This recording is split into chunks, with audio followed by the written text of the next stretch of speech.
pod. We got the old NFL draft Thursday night. Right here in beautiful Detroit, Michigan. City's excited.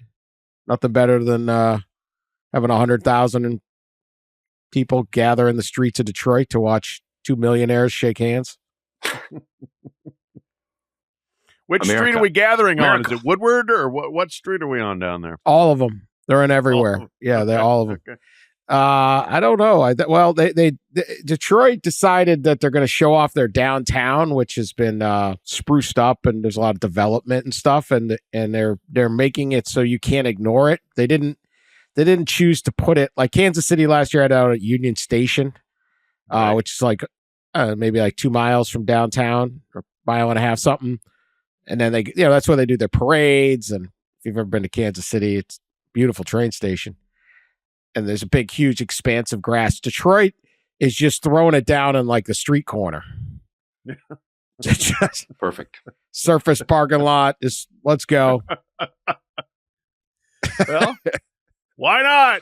No, can't miss our revitalized downtown. And it's just, people just going to be in gutters and in and out of bars, and it's going to be fantastic. Coney Island. Get a hot dog. This is Mardi Gras? Hell, yes. This is Detroit's Mardi Gras. Detroit's Mardi Gras. Detroit Mardi Gras week. Here we are. Detroit had more NFL players last year than any city in the country. So you're like number one in something. Right? Number one in something. We're going to take it. Sauce Gardner's going to be our hero. Our what is it? The king. Do you have a? Yeah, Mardi Gras king. Yeah. Mardi Gras king. Yeah, Sauce would wear some kind of crazy coat or something. You know that. Sure.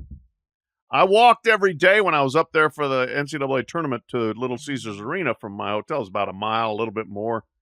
And it was pretty good down there. Like the revitalization had gotten fairly vital. It was good. There's long way to go. He's like, it's pretty good. Long way to go, mind you. Yeah, I'm not sure. But yes, it's come incredible. Yeah, no, it's come a long way. So it's sort of like the halfway spot of the marathon, or maybe you're like, hey, so far so good. No, they are going to make. If you're watching, I'm sure our listeners will watch. They will, so that you literally can't miss it, right? Because that's it. This is where we're having it. Notice we have condos over here now. Yes, retail stores. Yes, look, storefronts, and actually, it's pretty good. All the little small businesses. I don't know. The draft is amazing. I've covered a lot of them. Always enjoyed them in New York because I got a free trip to New York every spring. And the draft's not really heavy lifting when it comes to journalism, if you want to call it journalism. Until somebody shows up in a gas mask. Yeah, Laramie Tunsil did give us. Oh my God, that was so great. That was in Chicago. They moved it out anyway. Yeah. They moved it out of. They started to kind of realize what they had when those Jets fans were just going bananas. Yeah. And I've told this story, I'm sure, on the pod before, but I'm walking into Radio City Music Hall. It is a beautiful spring day at some point, and I don't know, wherever that street is, and whatever those streets are, a little side street. Radio City Music Hall, this is middle of Manhattan, and it's like 70 degrees, and everybody is out, and there is a dude in a Eagles jersey. This like definitely not a fresh one either, like like a Jaworski, right? He's got like his Jaworski on, and he has a 24-ounce can of beer, and he's just standing in the middle of the street in Manhattan, chugging the beer before he goes into because he doesn't want to pay whatever they're charging. Because remember the draft was at noon, right? It was at noon. Yeah. So it's like 10:30, 11 in the morning, and I'm just like, oh my God, I love this sport. I love these people. Now they, instead of like shying away from that, they're literally like, just everybody get drunk in the street. Yes. It is Mardi Gras. It is Mardi. Yeah. It's Nashville. Nashville held a wild one. Yeah. Oh yeah. Yeah. Nashville didn't need the draft to get wild either. No, but they did. There's just less bachelorette parties that weekend. Yeah, the little bachelorette wagon things couldn't get around as easily. But no, Cleveland had one that was really good, right? Yeah, Philly. Yeah. They did two in Chicago, Vegas. And they were still doing them in a theater. And then they moved to Philly, and Philly changed the game. They put it out in a park, And all of a sudden, like 60, 70,000 people showed up. And now it's like, how can we do it bigger and bigger? So, and in Dallas, wasn't it in Dallas one year? I feel like they do that. It was in Jerry World. Yeah, see, they would too. Dallas would screw it up because it'd have to be about Jerry. Yeah, I think it was. I don't remember what year that would have been. 18, maybe. I don't know where they did it in Dallas. I forget that one. I think it was. Yeah. This is, I think, genius NFL, knowing your audience and knowing, like nobody's hungrier than those upper Midwest, Northeast cities for football all the time. And especially like Cleveland, Chicago, where you haven't won much recently. Now Detroit, they've won a little bit, but 1 year. Yeah. I mean, those people put a draft in their city. It's going to be phenomenal. Yeah, because there's more excitement. There is more excitement in Detroit for this draft than there was in Los Angeles when they had the Super Bowl. Right? I mean, like, it's just everyone's fired up. And so they did have a Super Bowl. City was really down then. Back in 2006, when they had the Super Bowl in Detroit, Detroit was so blight. It was a disaster, right? And Roger Penske, the trucking magnate and big in auto racing, he spent like millions, he and others, but he was the lead. They took abandoned buildings and wrapped them up to make it look like they're being worked on, but they weren't. Oh boy. They put fake storefronts up to make it look like the city was occupied to try. Oh my! Like so bad. At least they don't have to do that anymore. That's America. American success story, Detroit, Michigan. Now it's going to be great. Detroit, you got to have a little grit. You got to have a little soul. You don't need some fancy schmancy Jerry World. We're just going to drink on the side of Woodward and Randolph or something, It was in Jerry World, 2018, by the way. Yeah. It was in Jerry Really? World. Yeah. Okay. I think I covered those two, the Jerry World in Philly the year before. Philly was great. Yeah. They just came out of the neighborhoods. Yeah. And because that park was surrounded by neighborhoods. So it's literally like, hey, man, NFL draft's like halfway down the block. Let's grab a 12 and go, right? It's terrific. Eagles fans. Oh, that's red meat for them. Yeah, fly Eagles fly, man. So yeah, if you're a media member, I learned at that draft, the Philly draft, man, it stinks covering the draft. I mean, you're back like behind the stage, you don't see anything. You're in a tent. You're watching on TV. Yeah, we were in a tent in Philly. It was like some kind of museum or some kind of building. Yeah, it wasn't great. Dan, I have something to admit. I hate the draft. Really? Sorry. I hate the draft. Are you a communist? Are you a communist? It's just not. It's not my thing.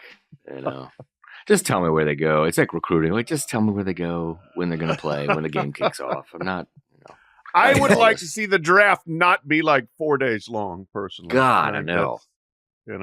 You don't have to watch. You do know that. Yeah, no, I don't. Believe me, you'll find out on Thursday night when we do our pod. I won't know. I'm not watching, Dan. Thank you for giving me permission. I love it. Make sure you tune in. Thursday, the post-draft show it's already getting good. Well, normally there's at least 1 to 3 intoxicated people on the pod. Yes. Minimum of 1, maximum of 3. Yeah. But yeah, today's show may suck, but check us out Friday morning after the draft. It'll be good. It is a weird event. The Laramie Tunsil story was probably it's among my all-time greatest drafts. Johnny Manziel dropping was pretty fun too. There's some, I'm there for none of the positives. Like, what a heartwarming tale. A good guy like Trevor Lawrence worked hard and became the number 1 pick. No. If you don't recall, Laramie Tunsil, Ohio, Ole Miss, and there were it was at the day of that they came out with the accusations that some assistant coach at Ole Miss was paying his rent, and I don't know. During the draft, I think somebody was trying to frame him with NCAA violations. Well, the NFL could care less about that. But then they released a picture of him, right, in a gas mask. Gas mask, yeah. Perhaps smoking something. It was like a few hours before the draft, right? Like during the draft. Oh, yeah, that's right. It was during. Look, touring it. Everyone's like, "Is that real?" I'm there in Chicago. Is that what? Oh my God! And he was there. It was great. Yeah. Not the mask was not. Oh, no. But no, it was like a spurned agent who had access to Tunsil's phone or some pictures of him or whatever, and just was absolutely murdering him during the draft. And then he had to answer questions about it immediately after. He came into the press room. We're like, and he gets up there, and it's like, normally it's like, wow, I'm really happy to go to. I don't remember where he went. I can't remember. I think Miami. Yeah, I'm just, boy, they got great tradition down there. It's the same stuff, right? And everyone's like, there was a picture of you with a gas smoking something and a gas mask. I hadn't seen the photo in a while. I Googled it. You should Google it too. It is fantastic. It is hysterical. And also when you type in Laramie Tunz, I get halfway through his name. The first thing up on Google suggestion is Laramie Tunzel gas mask, of course. Yeah. Well, we did a pod that night, Dan. It was one of our better shows. Oh, yes, absolutely. I was like, you got anything for me there? The beauty of it is, I mean, think about this, right? This is how far we've come. So they were trying to get his draft stock to drop because an assistant coach may or may not have been paying him, or he wanted rent. And then B, that he was choosing to smoke weed, which I don't know how many states it's legal.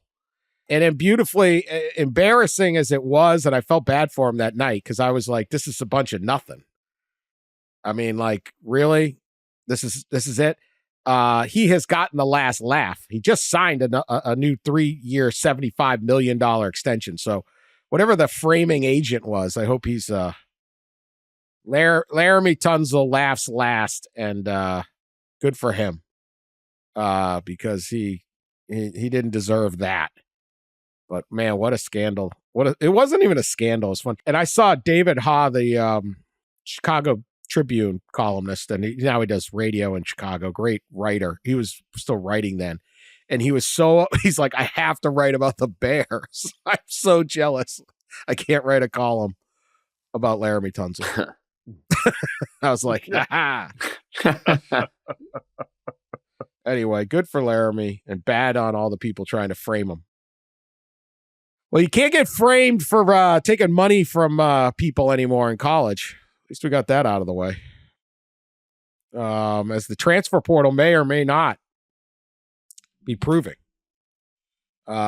Still got a few. We'll go through a couple in the last 2 days. Most interesting one, Dylan Edwards, who had a nice freshman year, is a big recruit, high school recruit for Coach Prime at Colorado. He's out.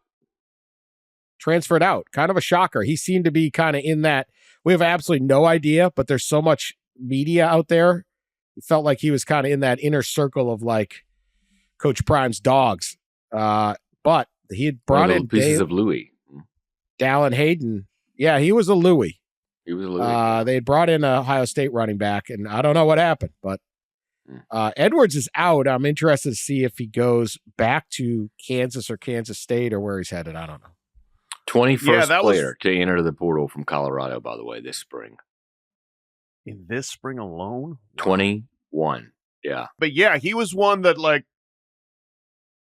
Prime had said, I'd seen him since he was a kid growing up. I've known him, I mean, that was one, Travis Hunter is basically an extended family member. Dylan Edwards probably would have been considered in the same category too, but sometimes Louis in, Louis out, and he's moving on. They do not win that first game against TCU without Dylan Edwards being great in his first college game and really kind of springboarding all the attention and the hoopla. That game went a long way towards making Colorado a September sensation last year. So it is pretty startling to see somebody like that hit the portal.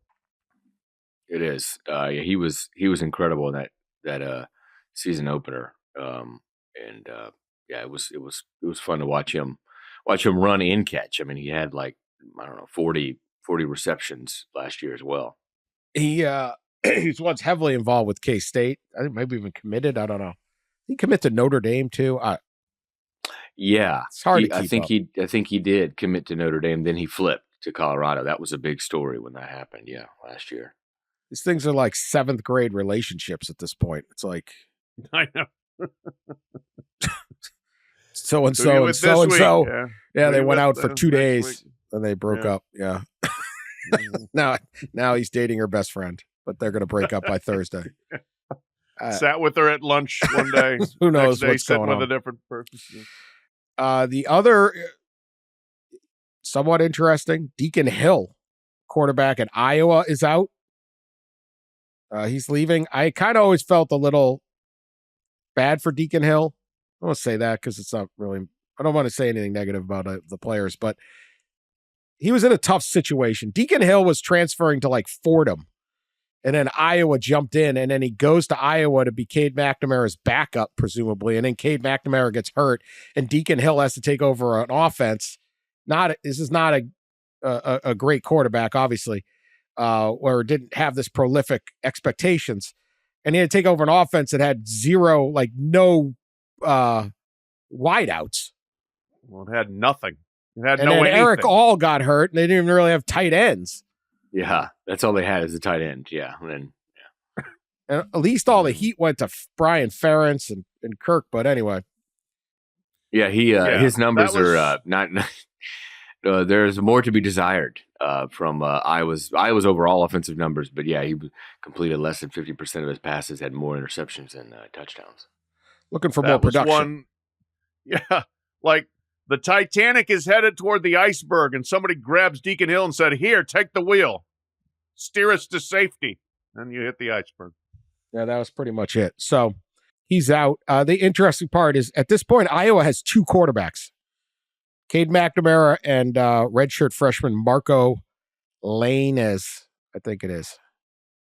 Yeah. So they have people coming in, and according to one of the Iowa sites, they have 2 guys. Good Lord. So, if you happen to be a quarterback somewhere, and you're looking to maybe play in the Big Ten, you too could be Deacon Hill. If you're a quarterback and looking to play in the Big Ten, you want to play in a competent offense, you might not want to. I don't know.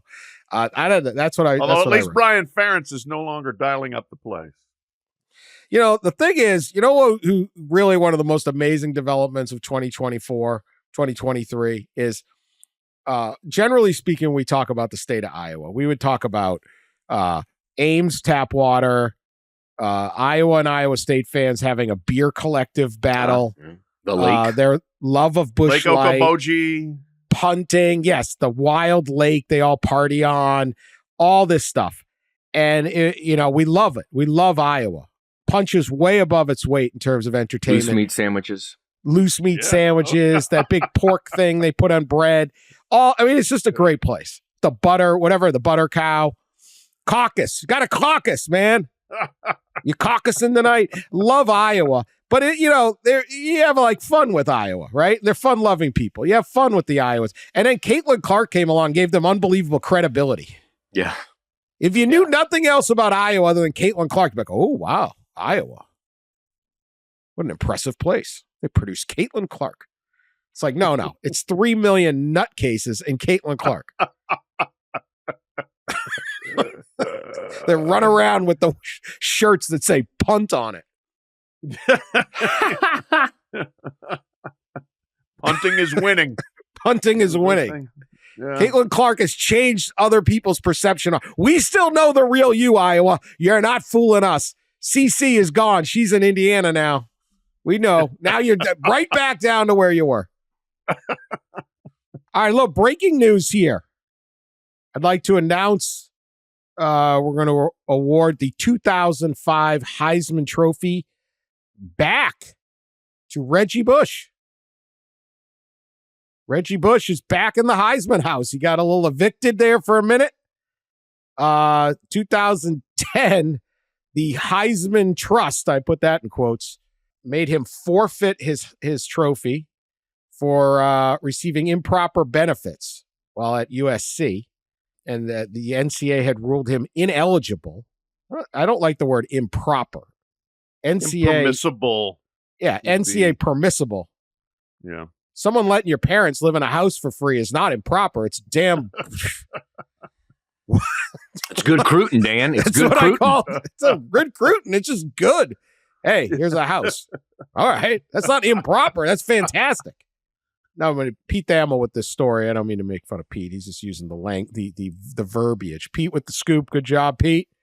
He did receive a ton of stuff, and here's a quote. Personally, I'm thrilled to reunite with my fellow Heisman winners and be part of the storied legacy of the Heisman Trophy. Thoughts, Pat? Good. Should have been. Probably never should have been had it stripped from him at the time. It probably seemed like the thing to do given his ineligibility, but it was an overreach and overreaction, especially like when O.J. Simpson kept his Heisman. Come on. Let's. Why, did something happen with OJ? Yeah, in terms of bringing negative publicity onto the Heisman Trophy, I think OJ would have ranked ahead of Reggie there. It was acquitted, Pat. Yeah, yes, he was acquitted. He was acquitted. Let's remember what that. What are you gonna do, man? But here's the problem with the Heisman Trophy. It's a great award, and people really do care about it for reasons that are a little bit kind of unknown. Not really unknown, but curious. Anyway, it's become to a degree like the Nobel Peace Prize. Like you're supposed to be this person of exalted character, when really just are you the best football player in college football or not? And so there's been kind of this almost mystical character attribute attached to it that never really should have been there, and I think was probably misapplied to Reggie Bush in his situation, and he should be the Heisman winner. He was incredible that season. You guys remember it. I mean, absolutely electrifying and on a great team.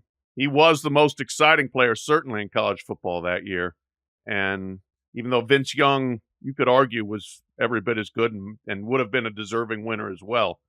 But to take it away was an overreaction, and I'm sorry it took 14 years to correct that, but I'm glad it's being corrected now. You don't have to, stand stubbornly on principles, a misguided principle forever. Yeah, I always thought it was odd the way the Heisman approached players who were deemed ineligible or violation of rules, because the long-standing AP poll, right, doesn't take those things into account as much through the years and crowns champions, even if they were even if they were sanctioned or stuff. So if you're the best player, you're the best player, and even if it means you were at that school because you got some inducements or whatever, it doesn't matter. It doesn't change the fact that you're the best player.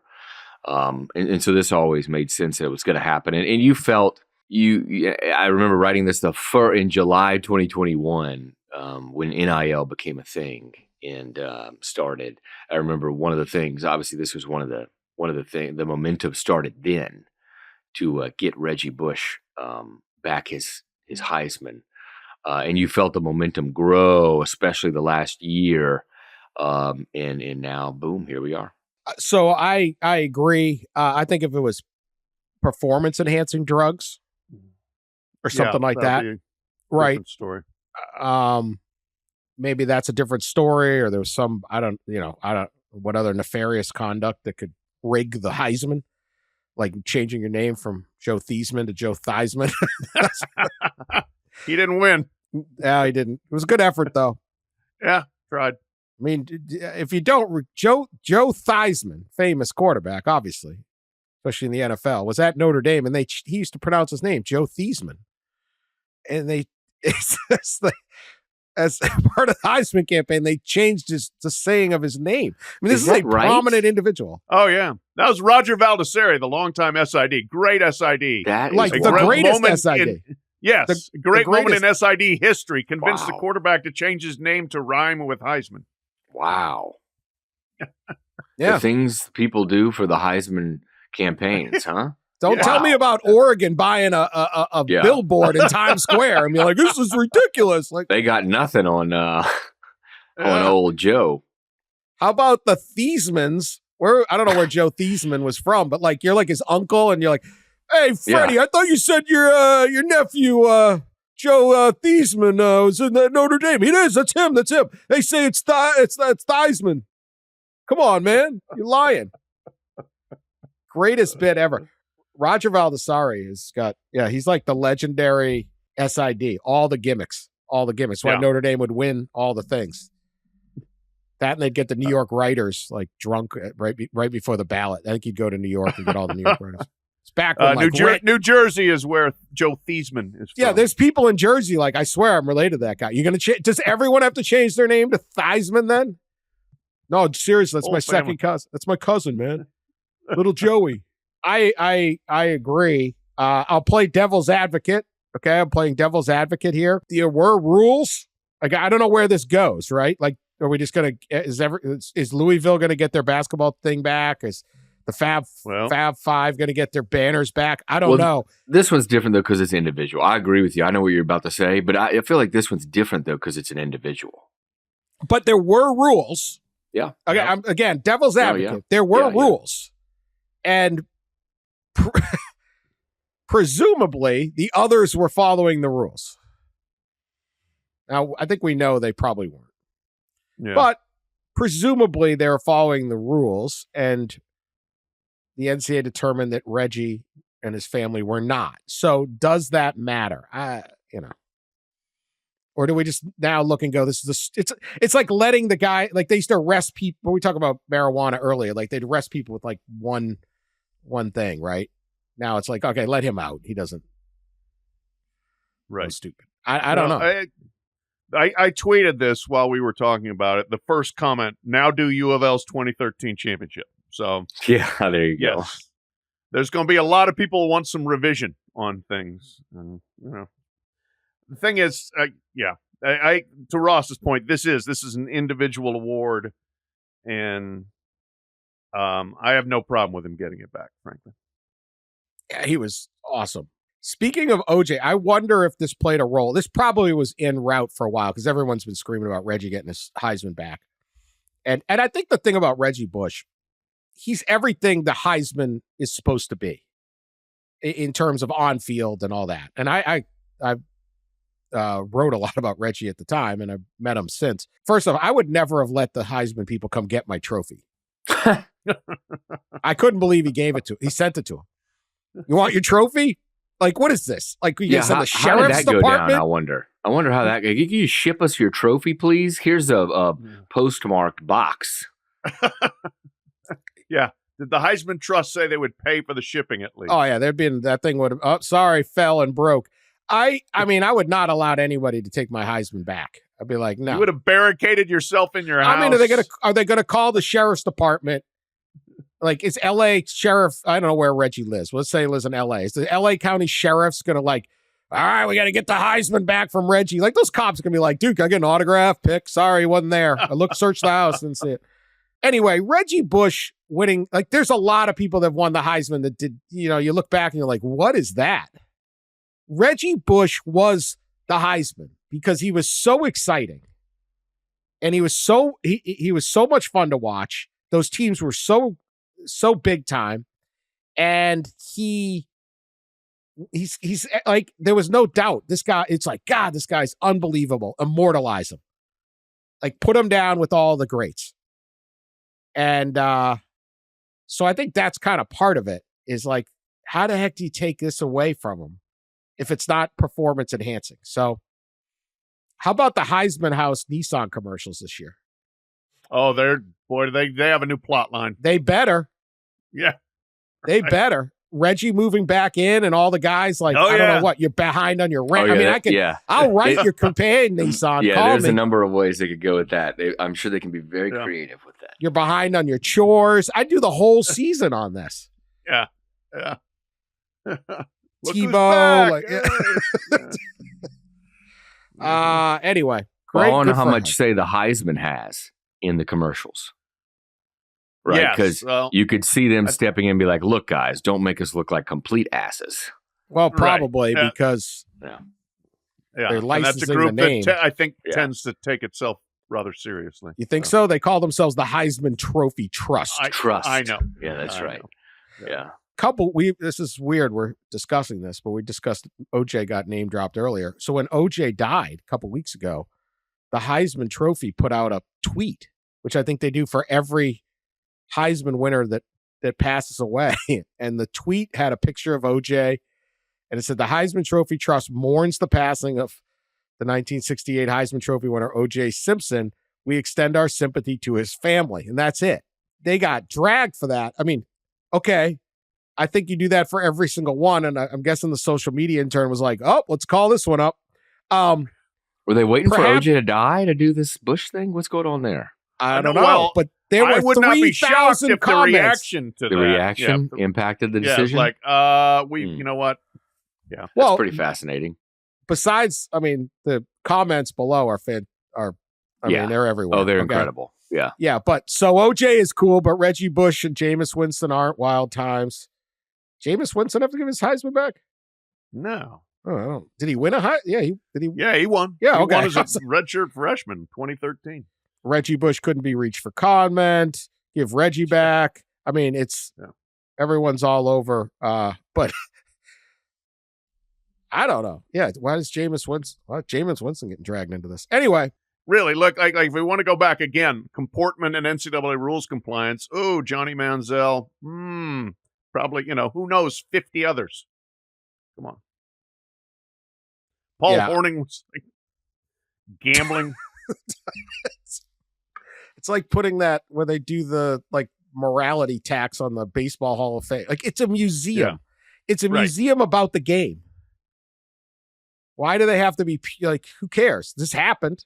Reggie Bush was one of the most exciting players. So anyway, good for Reggie. He is back. All right, we'll be back after this break.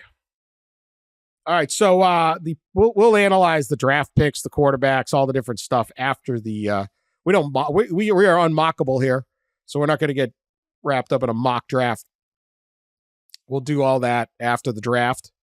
Who we think should go where. We'll retroactively savage everyone's decisions. Understand that most of these picks are not going to pan out, or many of these picks.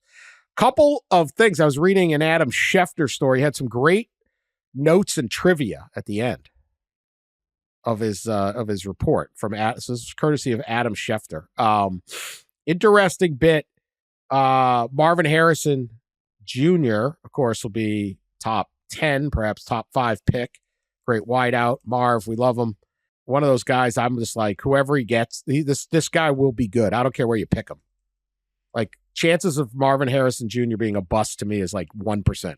Ohio, he could have if you're betting rookies of the year and you care about where they went to school, he might be a good pick for the 2024 Offensive Rookie of the Year. If you look, since 2016, these are the Ohio State Buckeyes winning Rookie of the Year. 2016, Joey Bosa, Defensive Rookie of the Year. 2017, Marshawn Lattimore, Defensive Rookie of the Year. 2019, Nick Bosa, Defensive Rookie of the Year. 2020, Chase Young, Defensive Rookie of the Year. 2022, Offensive Rookie of the Year, Garrett Wilson. 2023, Offensive Rookie of the Year, C.J. Stroud. That's incredible. Also, 0 national championships in that time. We're trying to be positive here, Pat. Are we? Are we really? Are we? Say something nice about the Buckeyes. They've had a lot of very good players who are ready to go to the NFL. If you win 3 straight off NFL Rookie of the Years and you went 0-3 against Michigan, that's a tough one to work out. It's like someday they're going to be like, wait, you had C.J. Stroud, Garrett Wilson, and Marvin Harrison Jr., plus like Chris Olave and Smith and Jigba and everybody else. Interesting, it was defense, and now you see the Ryan Day influence, right? Offense. I don't know. Pretty amazing. All right, here's a good trivia question. Marvin Harrison Jr. will become the 5th son of an NFL Hall of Famer to be a first-round pick. obviously Marvin Harrison Sr., incredible player, particularly with the Colts. I'm just going to, can you name any of them? And go ahead and try to name one or two of them. You're not going to get them all, I don't think. Well, I'm going to assume Archie Manning's in the Hall of Fame, so I'd say Peyton and Eli are two of them. Mm-hmm. That's a good one. Yeah. Wait a minute. I don't know that he is. Well, Archie Manning? It's not. That is not an answer. Okay. In the, let me see. That is not an answer in the Adam Schefter bit. College football. Okay. Oh, okay. He really wasn't that good, and those Saints teams were terrible. No, not an answer. Were terrible, but it wasn't his fault. Bad. Yeah. Any other picks? All right. Now I got to recalibrate. I got to rethink. Hang on. What it wasn't? Didn't the Bosa's brothers play? The Bosa brothers' dad play? Nope, not a Hall of Famer. He was not. Oh yeah. Oh yeah. I'll give you, I think, a tougher one. Okay. Jake Matthews, son of Bruce Matthews. Yeah, that family was unbelievable. Like Clay Matthews, also in that family. Yeah. Wow. That's all right. One. I can't believe there's 5. That's crazy. One has 2. Howie Long.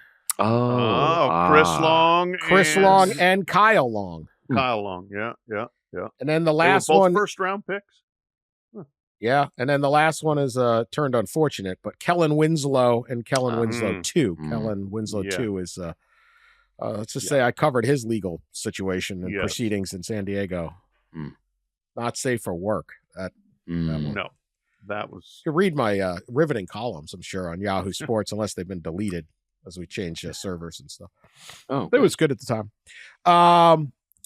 Georgia offensive tackle Amarius Mims has an 86 3/4-inch wingspan. Set the NFL record, largest wingspan ever measured at the combine. Wow. How long is this thing? Only 86 is longer than 7 feet. Only a 1/4 inch smaller than Giannis. That's amazing. Good Lord. Wow. Yeah. Giannis is 87. So he's basically, I mean, hello. 7-footer who weighs 340. Whew. And then USC coach Lincoln Riley has a chance to set all-time college football record here. He will be the first college coach, presuming the mock drafts are correct, and Caleb Williams goes to the Bears number 1. He will be the first coach to ever coach 3 number 1 overall picks. Caleb Williams, Kyler Murray, Baker Mayfield. Yeah. All in relatively, that's within 5 7 years. Astounding, right? 6 years, yeah. I would have thought that would have been like, I don't know. He's still young.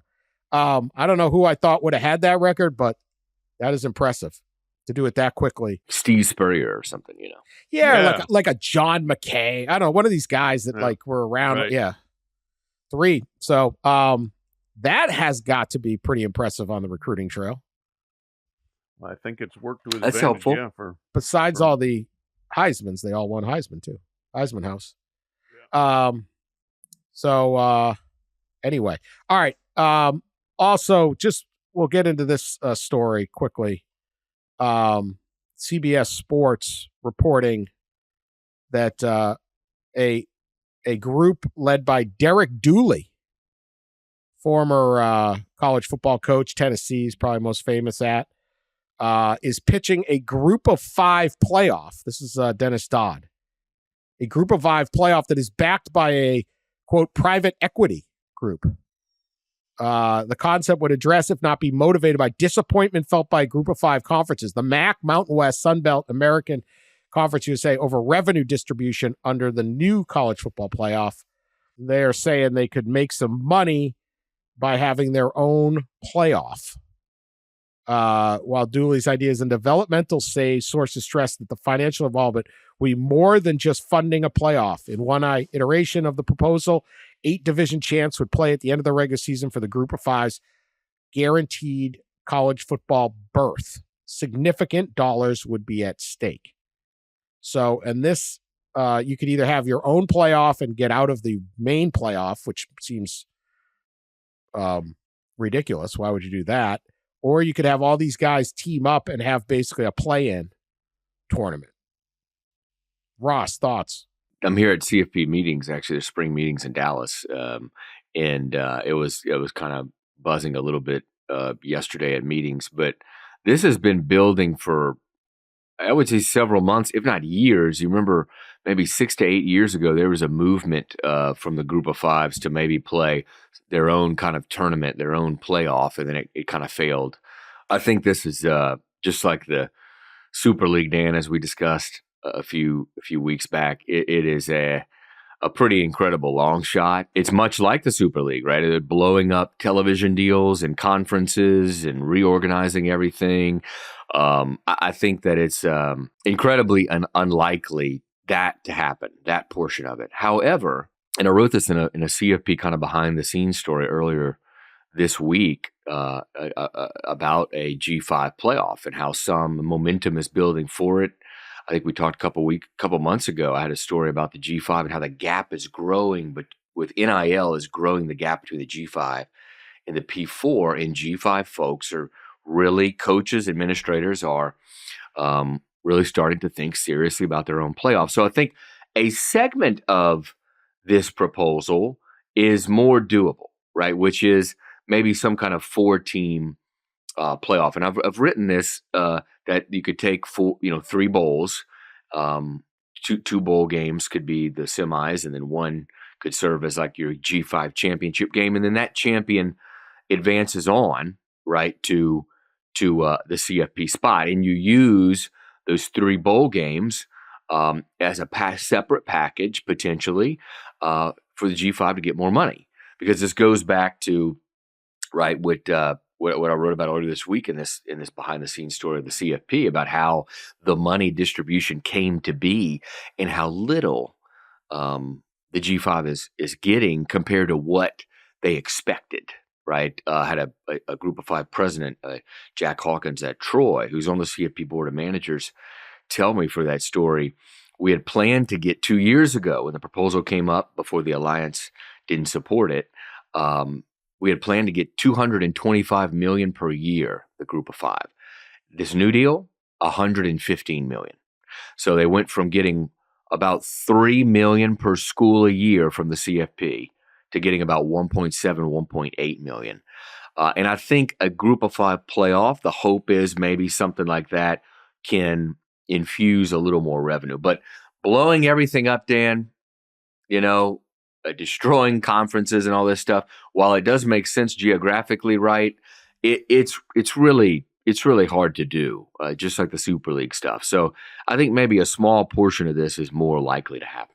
So yeah, the Camellia Bowl champion meets the Potato Bowl champion in the Boca Raton Bowl for the right to be the 12th seed in the playoff. Is that what we're there you go, bingo. Yeah, great. Look, Tennessee fans would be interested, if not alarmed, to hear that Derek Dooley's got the big ideas here.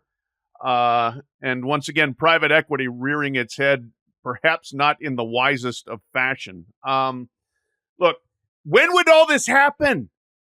You'd have to back up the group of 5 seasons. They'd play like a 10-game regular season. They would have no championship game of their own. Then they would play a bowl game here and a bowl game there, and then they play another bowl game, and then the team would go play another bowl game, or another game as a 12 seed. Like, you're going to tell all these teams, well, guess what? You know what? We're now having a 10-game regular season, so that's one less home game at least for you. You're not going to get the revenue from that. And then only one of our teams, or maybe 2, is going to make this alleged playoff. And so most of the rest of y'all are just going to sit around at home from November 12th until your bowl game, if you're lucky enough to get in one. There are just way too many logistical problems, I think, for this to happen. I get the frustration, the continued marginalizing, being angry at that, but now you've got a chance already right now in the playoff. You've got a guaranteed spot. I let it happen as opposed to trying to blow up everything now before you've even see how it works out. Logistics here are just a nightmare. I don't know how you make it work. I think there's also, I don't know. We're weird. We're a little too into it, but like, I kind of get into like the Mountain West chase and all that. Like winning your conference should still matter, I guess. You'd have to be able to. So look, if you do, whether you do bowl sites or you control your neutral sites or whatever you're doing, I can't see this thing, which was like 10 games. First off, nobody's going to care about like the first round at all. I think you take group of 5, you have your top 4, and you could have 2 games on Thanksgiving weekend and then the group of 5 championship game on championship weekend, right? So you wouldn't have to shorten the season too much. Yeah, that's right. That's right. You can move up to week 0. There are some ways to still play 12 games, but you would have to probably eliminate conference championship games, which, by the way, I'm not so sure conference championship games at the group of 5 level really are worthwhile from a value standpoint. This would seemingly be bigger, right? And I would watch. I would be excited. This would be really cool as a viewer who is not attached to one of these teams. That said, you would then you'd have to have like a flex deal. Like, okay, let's say you're Boise State and you're supposed to finish your final game of the year against Utah State or something like that. And then I don't know who Boise State's rival is, probably the issue, but then you qualify for the championship game, then Utah State loses a game and everyone else just still plays on Thanksgiving weekend. We've seen this with like sometimes those rivalries are the only game that really draws. We've seen it in the MAC where the MAC is taking some of their end of the season rivalry games and moving them earlier in the season off of the ESPN midweek because like Central Michigan and Western Michigan will get a pretty good gate when they play each other, but not on a Tuesday night, right? So you move that game to like October 8th on a Saturday, they're going to get a nice crowd. Bowling Green and Toledo, they're going to get a nice crowd no matter what. But if you play on so you lose that. I don't know. I think it's the option to me would be 4 teams, 3 games, Thanksgiving weekend, and you do it. I think it would be very exciting. Now, I also think I would let this cook a little bit because I think when Boise State is got a shot at making the play, whatever, the Mountain West champ could make it or the American champ could make it, and they're both playing their championship games on that championship weekend, which, there is need for inventory, as they say. I think those ratings are going to go up too. So I don't know. I don't hate it. I just don't know how you logistically do it. Well, you try to preserve the sanctity of the MAC championship game. Yeah. No, I think, first of all, like to your point, let it cook a little bit. Let your 12-team playoff that everybody wants to tear apart before it ever happens. Let's see it happen. To your point, yeah, there's going to be showdowns at the end. Oh my gosh, is Tulane going to get in or is Boise going to get in? San Diego State or James Madison? I just think that we're fixing something before we've even seen whether it works. Well, Pat's got a point because these G5 conference championship games, they do turn into a play-in games for somebody, right? There's going to be a play-in game or 2 on that weekend. So I think that's a good point, and that's probably a big deterrent here from this happening, preventing this to happen, is the fact that you've got the G5 has got an access spot now. If they didn't have an access spot, man, you might see this happening more likely to happen. But now that you have an access spot, but here is the thing about that access spot. And again, it goes back to money and revenue. In the new deal that starts in 2026, there would be no participation bonuses for that access spot. And that's important for the G5 and its athletic departments. So right now, under the current deal, there are participation bonuses. Each team that qualifies for the CFP gets, I believe, $4 million. So these next 2 years, under the old deal, the G5 team will get $4 million when they qualify, and that will stop in 2026. Well, listen, Derek Dooley's on the case. He's a smart guy. Maybe not the best football coach, but he's a smart guy. I always found him to be smart. Anyway, that's where we're at. All right. We got a people's court here. Story out of Texas, federal court. One man is spearheading the fight against what he considers false advertising on his beer pour. Shane Waldrop, the lead plaintiff in this case, he went to the movies. The movie theater was owned by Cinemark. He ordered a 24-ounce beer from a Texas Cinemark theater on Valentine's Day. Oh, romantic. Shane. Hey, honey, I'll take you to the movies, and I'm going to get absolutely sloshed. I'm getting a jumbo beer, baby. Here's your flowers. Go to the bathroom midway through the movie. Get a Barbie movie, and I'm going to get. Well, he was so into his beer, he should have been more into his date. Apparently, he observed that the 24-ounce container did not seem large enough to hold 24 ounces of liquid. Waldrop took the container home and did his own scientific experiment, and he found it only held 22 ounces. Wow. Short 2 ounces. Look at there. Federal lawsuit. This lawsuit is another example of consumers unwittingly overpaying for a supposed benefit they are not receiving. Jarrett Elsley, one of Waldrop's attorney, told CNN in a statement. While 2 ounces may seem inconsequential to the seller, the bottom line is the buyer is not getting what he was promised by the seller. He also just needed that little extra couple ounces of booze in him. Oh, yeah. CNN did not independently verify the size of Cinemark's 24. Come on, CNN, get after it. What kind of journalism is dead? It is. It's not hard to go to the Cinemark and order a beer and see what it is. That's a great job. Yeah. What is your job today? I got to go buy some beer, see if they're 24 ounces or not. You got to go with the Bush Light Biggin, the big one that has 1 extra ounce, the 25 ouncer. 1 extra. They know what they're doing at Bush. Bush Light, 1 extra ounce. 24 is not enough. You need 25. Anyway, thoughts on this lawsuit? It seems like we could solve this very quickly. I stand wholeheartedly with the plaintiff. Shane Waldrop, pod hero, standing up for the right to get the beer you pay for. And I will admit, I have been skeptical on a few occasions of, when they say you're getting a 22-ounce beer or something somewhere, like it comes, it's like, I don't think so. I've wanted to do what Shane Waldrop did. I haven't had the follow-through, the the energy, the commitment, commitment to the cause that he did. So I'm wholeheartedly with him. He's my hero, and I hope he gets every penny from Cinemark that he can get. I love not having a whole lot going on in your life, and you're just like, you know what?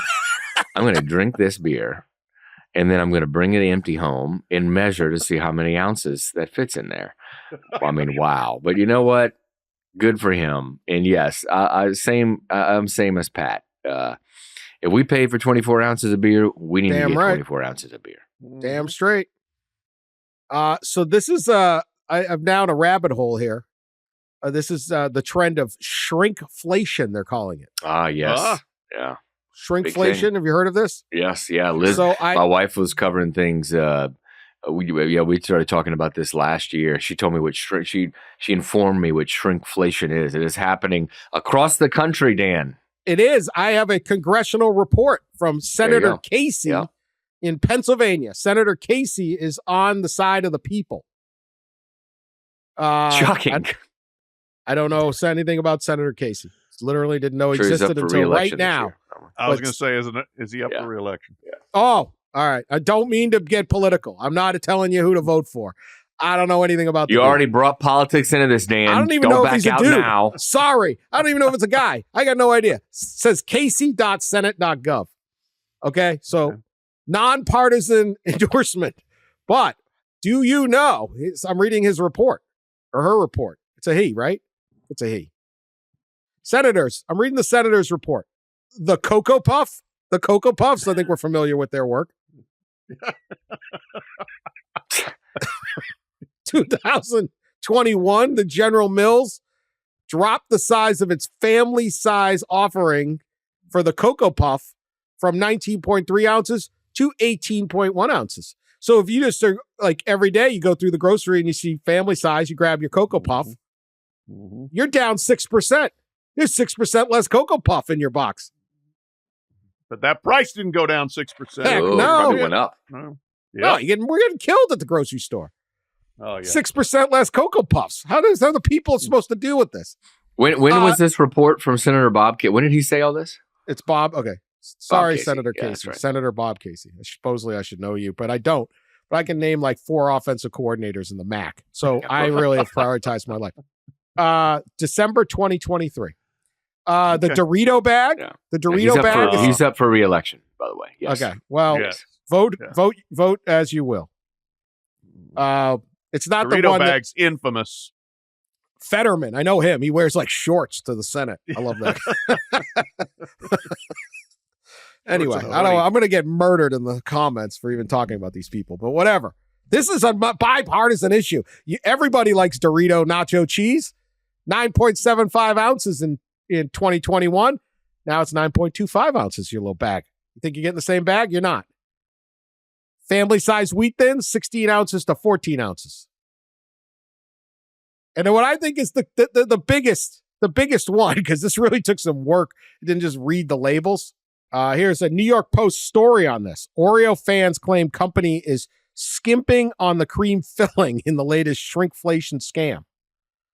Louisiana resident Shane Ranzanet said he told the Wall Street Journal he and his wife Christine recently bought a package of Oreos and noted the twin wafer cookie was sandwiched with just a thin smear of cream. So then they went and got the double stuff Oreos and decided to test it. They usually skip the double stuff because there's too much cream. But they went looking and he gets, here we go. That's a regular Oreo, Ransonet said. He's claiming the Oreo people are putting regular Oreos in the double stuff. And they tested it, 6% less cream, according to these guys. Pat Forde, what do you think of all this? Shrinkflation and there ain't enough cream in the double stuff? I had no idea. Yeah, that's a high crime there. Because like the double stuff, when that came along, was a true quality of life improvement when I was a kid. Double stuff. Like, yeah, I wasn't a big Oreo guy because I liked the cream more than the chocolate cookies. And then when the double stuff came, I was like, oh, now we're talking. Now we're really going. And now if they've reneged on that, I mean, how can we even trust in America? Yeah, what next? Right? What next? Yeah. They're these taking things from us. Of course, this story originates from Louisiana, right? Of course, yes. Yeah, nothing else better to do than go start comparing Oreos in your free time. Great moments, great developments of Pat Forde's life. The internet, cell phones, double stuff Oreo. Double Oreos. stuff, man. It's good. Seminal moment. Seminal. Mondelez, the Chicago-based maker of the popular cookie sandwich, told the Journal it's tried a number of strategies recently to offset the rising costs of cocoa and sugar. Everyone's passing the buck. Shrinking packaging sizes, they admit, but they deny skimping on the cream filling. We would be shooting ourselves in the foot if we would start to play around with the quality. Sure. Are we having hearings? Did you say your wife is covering this stuff? I'm all about this. Yeah, I think story. they were. I think there was a hearing. I believe so. Yeah. We don't have much else going on, Dan, so there's not a whole lot going on in the world for Congress to deal with, so might as well look into the double stuffed Oreos, I mean, I'm looking at a TikTok where a guy opens a package and shows. I got to say, it's been a minute. Double stuff Oreos not on our regular shopping list, but this guy is this is not double stuff what he's got in there. No, this is America's great shame. We need to get on this. Well, we got Reggie his Heisman back. Yeah. A pod investigation. We need to get our double stuff back. Make double stuff Oreos great again. That's it. All right. That's it. I don't think we need to. I think we're all in agreement. Senator Casey, good work. That's what we need. All right. Friday morning, draft pod will be out. We'll react to all the first round picks, do our college memories. It'll be a raucous show as usual. Hope you all enjoy the draft, and we will talk to you later.